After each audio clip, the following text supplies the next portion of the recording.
my channel. If you are new here, my name is Brittany and I am on a mission to hit 5,000 subscribers. So make sure you click that button below. I would appreciate it. So we're actually going to be making custom koozie designs actually using Canva. So if you're interested, then keep on watching. All right, so we're gonna do a small little run through on exactly how I created this design and then kind of just show you a little behind the scenes of it. So basically I do use Canva. I do pay for the pro membership.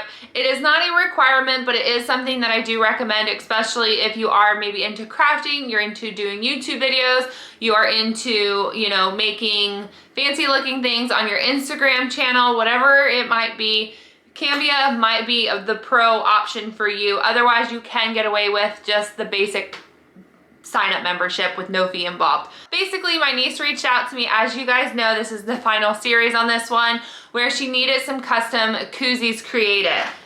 She did go ahead and have them sent over to me, and actually the color that she decided to go with, I already have a box open, so let's not make this difficult, was cream. Because as you guys know, if you see my last video, they are doing a boho theme.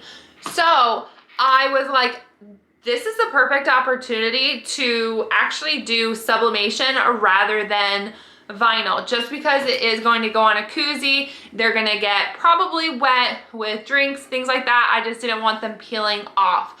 So I actually did go ahead, create the design, which I will throw up a little video of me creating it, but I also want to explain how I created it, just because I almost felt like Canva almost wasn't enough for me to do it.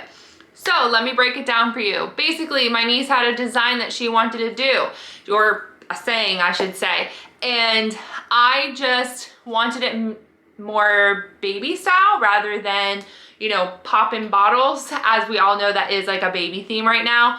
So I went ahead, I found this image, and basically when you go over to Canva, it's actually only going to be the color in which you download the product in, which mine was black.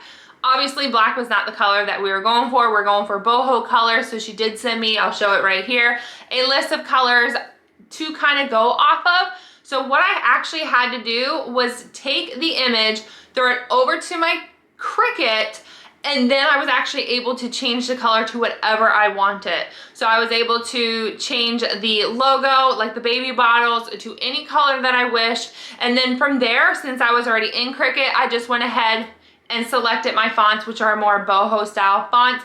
At least that's what, you know, defont.com told me it was. But honestly, I really like the combination of the cursive as well as the solid font. So I went ahead, I created those, I grabbed it all, I made it one solid color, and then from there, I snipped it, dragged it over to Canva, and then at that point, I was able to create my sheets. So I did actually talk to someone local who does sublimation here, and I actually asked them, hey, what size paper do you have? So then I can get the most amount of images on one sheet of paper, since they do charge me per sheet. So I did find out that they had a 12 by 7, so I was able to fit, I think, about 10 on one single sheet, which honestly I just have to cut around them, but I'm okay with doing that, and I'm going to save myself a lot of time because of the fact that I do not have to physically weed out 35 something koozies. So let's go ahead, let's jump over to the computer, let's kind of show you a kind of speedy process and exactly what I did.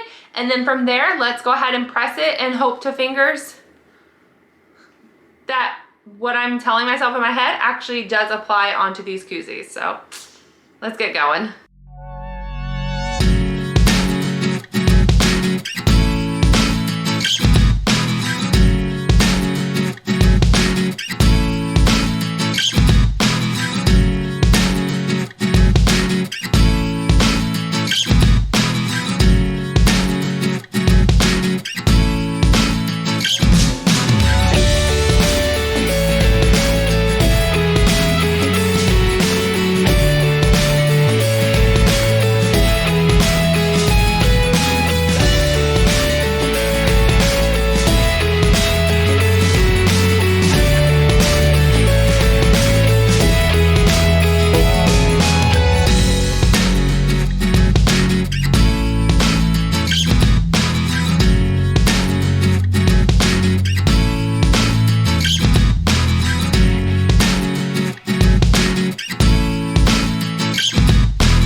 mention, just in case that last clip was a little too quick, when I took the snippet from Cricut, obviously you guys would have seen the grid on the background. So when you do bring it over to Canva, I just simply remove the background so it just gets rid of all those extra lines.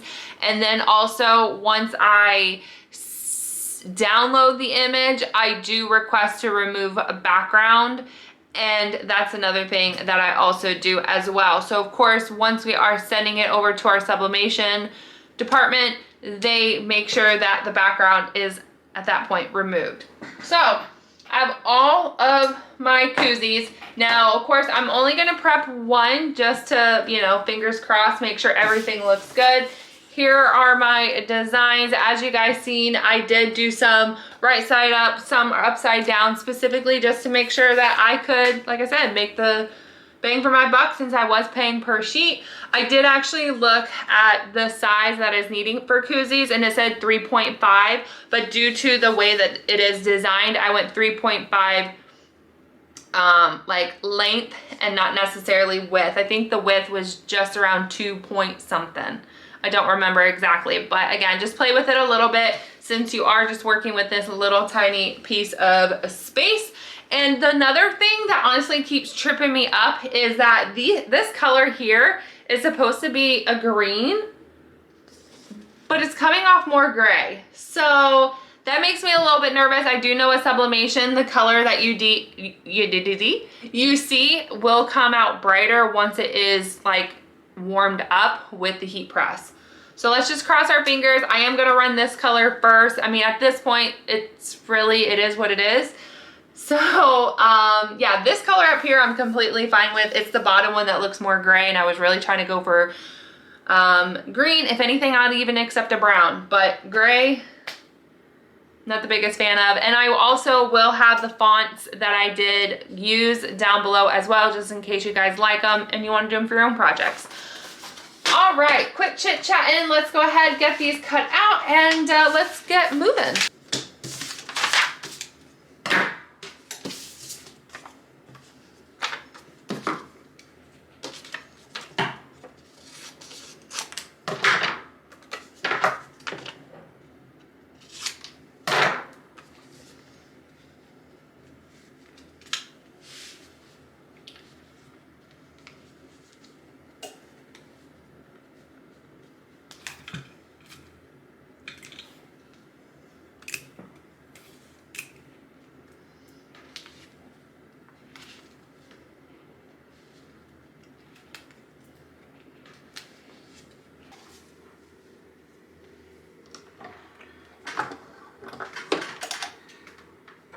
We got problems because the image got stuck up here, as you guys can see, and this is super hot. So you can tell it got ruined a little bit here. I don't like that because the fact that I have 35 of these to do. As you remember, it got ruined. It has cooled down since then. The image is green, however, it is very light, and I don't know if that's just because it got ruined. I don't know what it could have been. But like, look how light that came out. You see it? It's like you can barely see that. Crap, because I don't know if I ordered enough extras.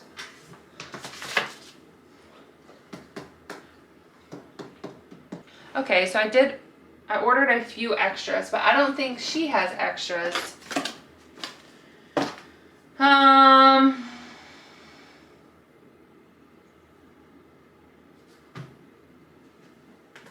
How long does sublimation have to be heated for? How long does sublimation have to be pressed for? So it says, if you're using traditional heat press, you want a light to medium pressure, about 40 psi, to avoid ghosting. Press down as straight as possible and don't move the heat source. Pressure for 45 to 60 seconds. How long can sublimation print set before pressing? So, okay, so maybe that's my problem because I only have it set at 15 seconds and it's supposed to be between 40 and 60 seconds. So let me see if, oh, and it's supposed to be up to 380. Guys, I do more embroidery. Let's just be real. And sublimation is just, it's not something I've done much of. So, two problems. I didn't have it hot enough and I didn't press it long enough. So what we're gonna do is we are going to try that again. And as you guys can see right here, like look at it heat pressed. Like look how green that turned out versus how gray this one looks. So you can definitely tell once it heat presses, it actually turns out to the true color, which is good. Basically at this point, I'm going to cut all these out and then we're gonna have to sample it again. Alexa, craft room fan 100%.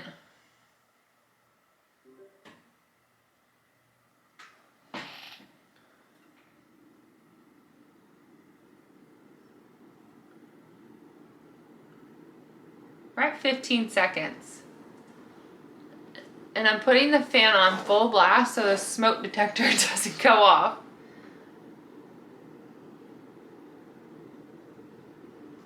Oh my God, I'm so worried these things are gonna be on fire.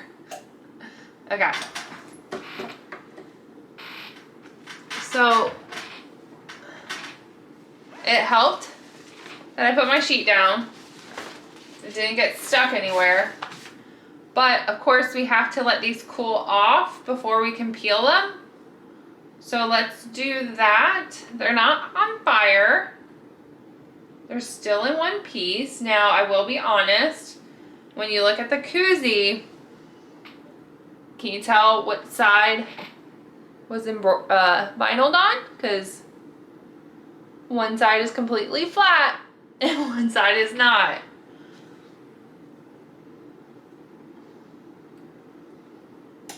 Sneaky peeky. Okay.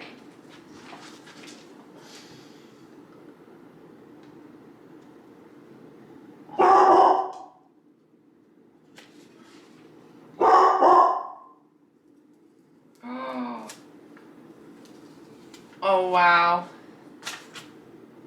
Okay. Wow.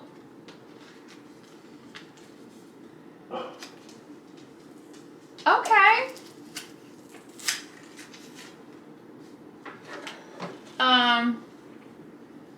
I don't know what that is.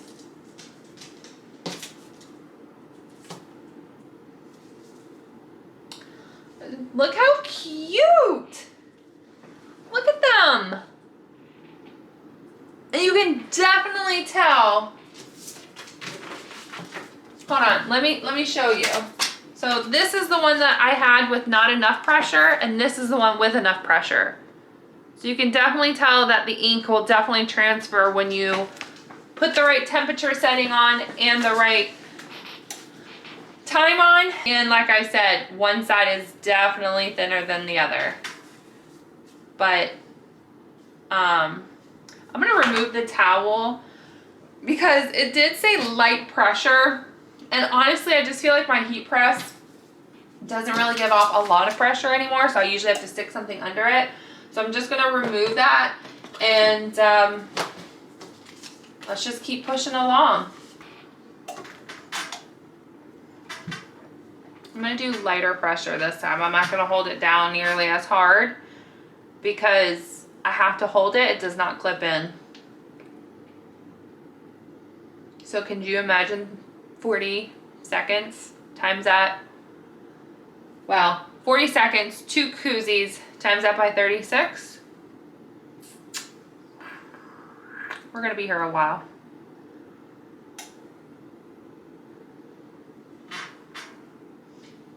So, how are you? How did you find my channel? What interests you in staying? Was it my personality?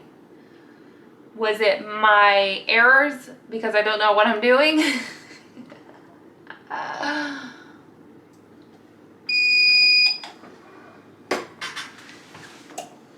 right. Okay. So I didn't use as much pressure, and the koozies aren't smashed like a sandwich, so you guys can see the difference right here, hopefully. So let's just go ahead, let's toss those aside, move on.